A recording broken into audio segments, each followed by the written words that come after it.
His life got off to a rocky start living in the streets as an infant, but Marty Vargas was eventually given up, and he went on to become a successful engineer and a successful businessman. But he never stopped wondering what happened to his mother, and that emotional search for her is the basis for a new book and a new documentary called A Place for You. Here's a sample. My grandfather told me that he had found my mother and I sleeping in the snow. Shortly after this, she had given me up to them, my grandparents. They didn't even know that I was her grandson. And she went on to live 28 more years in the streets. For every day I was alive, she was homeless. It's unbelievable to think about that life, but Marty Vargas lived it and continues to live it, and he joins us now live. Good to see you, Marty. Good morning. My pleasure. Man, where do we begin with this? First of all, did you know when you were growing up anything about your mother? I knew nothing actually about my mother other than there was something wrong with her. I never met her. Perhaps maybe as a child I wouldn't even remember. And my adopted parents took me away to California, so I grew up in California, far, from where my mother was living at the time. When did you start wondering where she was, what she might be doing? Well, actually, I had a brother that he had a massive heart attack and died, and they brought his body back here to be buried. And it was then I was confronted by a cousin of mine. She said, "Would you like to find your mom?" Prior to that, it never came through my mind. It was something, I guess, in our childhood fears we don't want to really grapple with.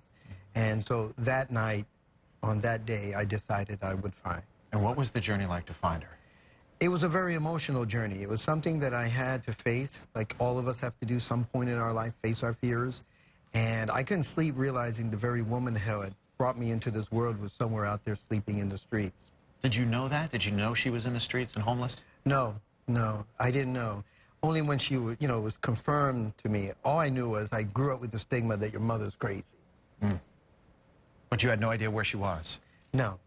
How'd you find her? Well, there were family members that knew that geographically the area where she would be. And so we began to make our search for her through the lonely streets of Philadelphia. And we searched out every possible street we possibly can find, and it took a while, but we were very fortunate that we were able to find her. But how did you do this, Marty? Were you just asking people if, you didn't even really know what she looked like, right? Right. No, I had no idea what she looked like. Actually, we called different shelters to try to find out if she was there. We knew that she lived on 9th Street a lot.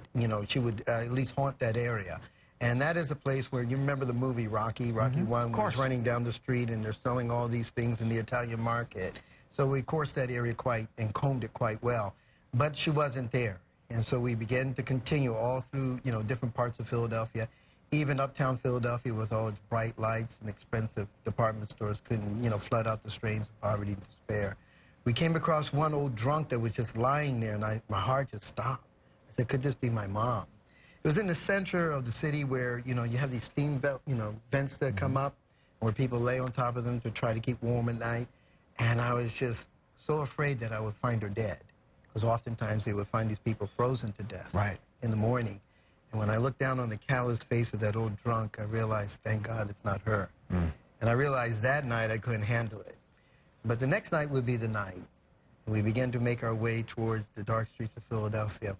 And I remember as I was getting closer to my destination, it was like something was propelling me to go faster. And my cousin said to me, she said, "Marty, you're going faster." And I only wish she could only understand what was going through my heart. It's like, my mother's been out there over 20 years. And I wanted her to know that even though everyone had rejected her, there was still somebody left to care. So what was that moment when you finally realized that it was her? Was it a joyous moment because you had found her? Was it a moment of sadness because of everything that she'd been through the last 20 years? It was a moment of complete joy. And I remember seeing her, we found her in this shelter, and I put my arms around her and I hugged her. And she just looked at me with a silent, unbelieving gaze, as though this moment is not real. And I was so overwhelmed with joy that I didn't notice a small tear crawling its way down her cheek. But I looked at her and I began to ask the question, how is it that she can live, leave the abode of the living and make her life with the dead? She was just so devastated. And I noticed her teeth were missing because she was beat in the streets. Her hands were large and calloused like claws. Her feet were eroding due to the dirt that oozed its way through the seams of her shoes. She was in a deplorable situation, but to me she was beautiful. Did she have any idea anybody was looking for her? Or when she first saw you, did she even know who you were? No. No, she didn't even know who I was. And it was much as shock to her as it was to me, perhaps more of a shock. So what was that process like? Because the initial goal was to find her. Right. But now you have to try to make her become a part of your life again. Yeah, that part was the painful part. She rejected me. She spit in my face. She cursed me out with every unthinkable language you can imagine. And it took a period of time, years. I was in college, I depleted all my finances to fly from Napa Valley, California, all the way out there to Philadelphia to try to get her off the streets. But she would never come. She would never come. And then one day, after, so many attempts to try to get her off the streets, I decided I was going to kidnap her. And we doped her coffee. We watched the intervals of the police patrol cars that came through the way, just the time to make sure we didn't have any problems from the police. And then we made our move. Finally, when she fell asleep on my lap, my other cousin and I grabbed her by the arm, raced her toward the car, and she maneuvered out of my grip. And she starts screaming, I'm not going, leave me alone. And oh, it was so painful because I reasoned with her to about 4 o'clock in the morning, but to no avail. And I remember it was so devastating to me. I finally gave up and tried to tell her emotionally why I was doing this. And I said to her, Mom, I love you and I have a place prepared for you. And she looked at me, and this little woman who couldn't cry began to just cry. And she said, I want to, but I'm afraid. Yeah. And so that was like the most devastating moment of my life. And I remember getting back to the airport, and I had bought her ticket believing she was going to come back with me. Of course. Yeah. And when I got to the ticket counter, the attendant said, is Rachel coming with you? And at that moment, everything flooded back, and I just the failure of getting her off the street was overwhelming. And, I just want to say something for most people, because they always ask this question of me.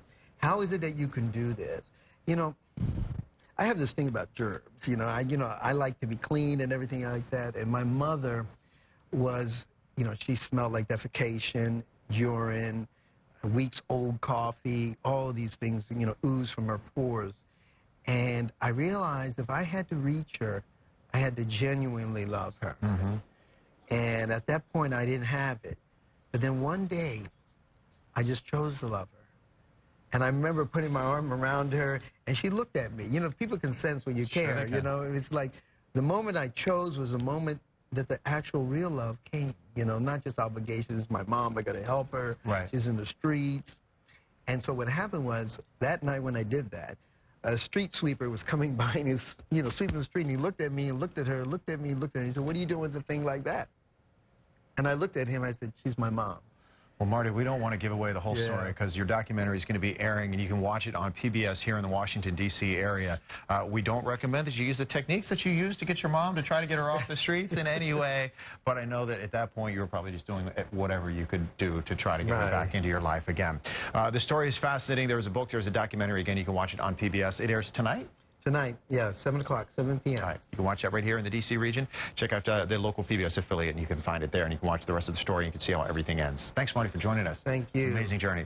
We're back with more Good Day at 10 a.m. after this. It's now 10:37.